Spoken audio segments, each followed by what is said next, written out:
Lesson number 1. Who am I? This question may be considered the question of our existence. It may be answered on many levels, as any answer would contain some combination of philosophical, ethical, spiritual, or behavioral perspectives. We are in part our training and experience, in part our hopes and accomplishments and failures, and in part connected to some higher power or life force.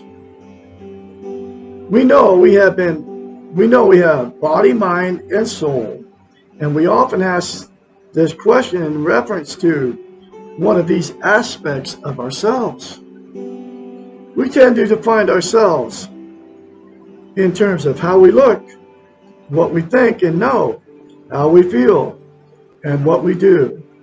Usually we have difficulty in combining all of our parts into a cohesive whole. When this question is asked in therapy, there is always some pain. That therapeutic answer must go beyond the externals, the roles that each of us assume, our physical appearance, our education, our status, and financial worth, our ability to relate with others, and so on, to the underlying reason for asking this question. Almost always a motivation for questioning who you are is related to the amount of insecurity that you feel. Insecurity is at the heart. Now listen to this.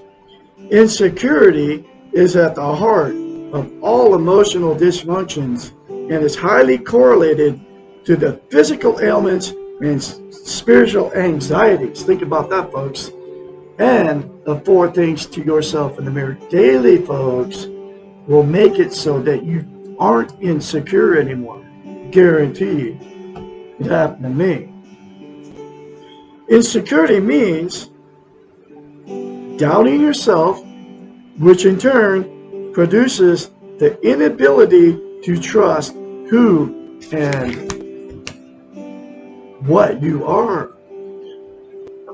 which then results in not knowing yourself. If you do not know and you do not trust, how can you love? Insecurity then can be defined as no or low self-esteem, as self-esteem implies loving the self. And I'm going to say it one more time. 4 things to yourself in the mirror, folks, will give you self-esteem. Okay, on steroids, okay?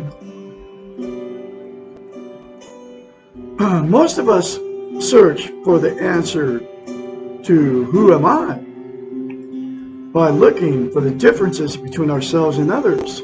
We compare, we criticize, we judge, and we wonder why we feel so lost. The answers to finding ourselves paradoxically occur when we find the similarities that we share with others. This is social interest. The more you can relate to the sameness you share with someone else, the more belongingness you feel.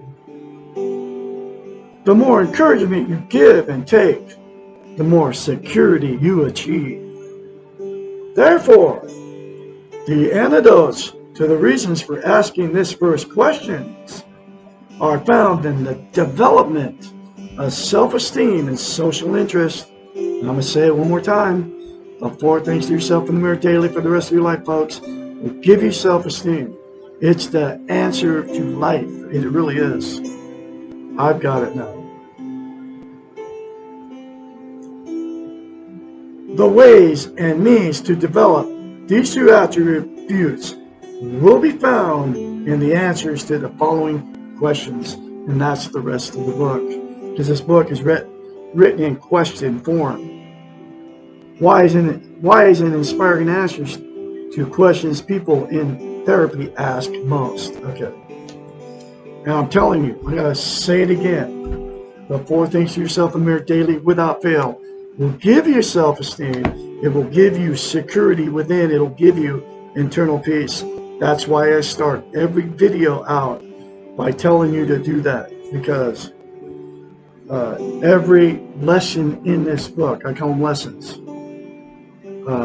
it teaches how to attain and maintain self-esteem. And then all